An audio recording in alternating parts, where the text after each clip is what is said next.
वो माँ की भी माँ है, पिता का भी पिता है, गुरु का भी गुरु है, सखा का भी सखा है। वो धन ही नहीं परम धन है, वो सुख ही नहीं परम सुख है, परम शांति है, परम विश्रांति है, परम प्राप्ति है, जीवन का परम प्रयोजन है।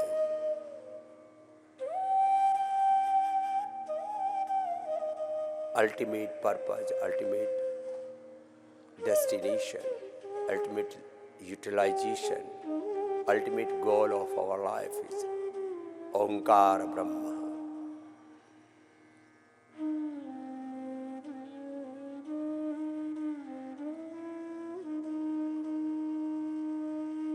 ऐसी शरणागति में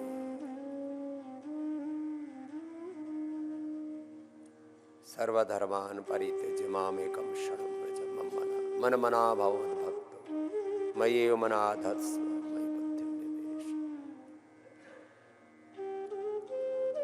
अब लंबा ध्यान करना है तो मूलाधार से सहस्रार तक, बंगला भला भना दरवेश इसमें नारायण प्रवेश, अष्ट चक्रों में नव द्वारों में अष्टा चक्रा नवद्वारा देवाराम पूरयति। मूलाधार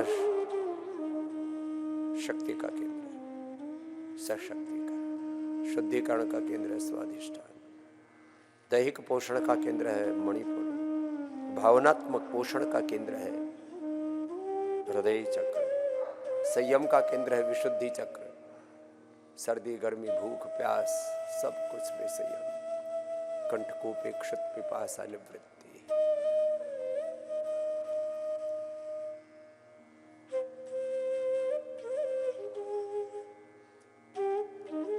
ज्ञान का केंद्र है आज्ञा चक्र, भ्रुकुटी है पराज्ञान का,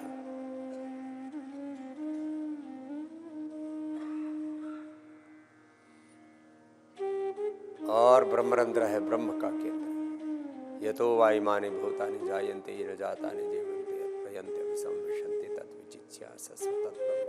ओम सर्वं खलु इदं ब्रह्म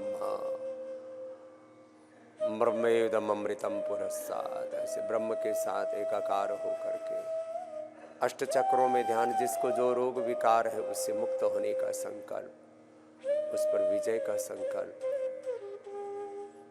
मैं रोग मुक्त हूँ, योग युक्त हूँ, रोग मेरा स्वभाव नहीं, योग मेरा स्वभाव है। रोग बड़ा नहीं, योग बड़ा है। गुरु भगवान की कृपा बड़ी है, गुरु भगवान मेरे साथ खड़े हैं। मैं सब रोगों पर, सब विकारों पर, सब पराधीनताओं पर विजय पा ही दूंगा। दोनों हाथों को ऊपर उठा ले, ऐसे कुछ पल ये ध्यान करें। अब इस ध्यान को लोग अलग अलग नाम से कहते हैं, कुछ गुणातीत भावातीत ध्यान, ट्रांसेंडेंट मेडिटेशन कहते हैं, कुछ कैवल्य कहते हैं, कुछ इसको विपश्यना, कुछ प्रेक्षा, कुछ सेल्फ गाइडेड मेडिटेशन। नाम अलग अलग है, राम ध्यान, कृष्ण ध्यान, शिव ध्यान, हनुमत ध्यान। अपने अपनी भाव चेतना की आवश्यकता के अनुरूप ऐसे ध्यान की ये सोपान चढ़ते चले जाएं। पैरों को एक बार सामने खोल ले तो आज का एक चरण का योग अभी ये पूरा हुआ। अब जब योग को पूरी विधान से करते हैं ना, तो ऐसे इतना समय तो लगता है, तो रोज लगभग 1.5 घंटे के समय तो निकालना पड़ेगा, कम से कम 1 घंटे का। और इमरजेंसी में कहते हैं तो आपातकाल है जी, क्या करें, बड़ा संकट है, संघर्ष है, मुसीबत है, तो भी आधा घंटा तो किसी भी हालत में योग छोड़ना ही नहीं चाहिए। और इस नियम को मैं 50 साल से निभा रहा हूं, इसलिए आपसे कह रहा हूं, 50 साल से निभा रहा हूं।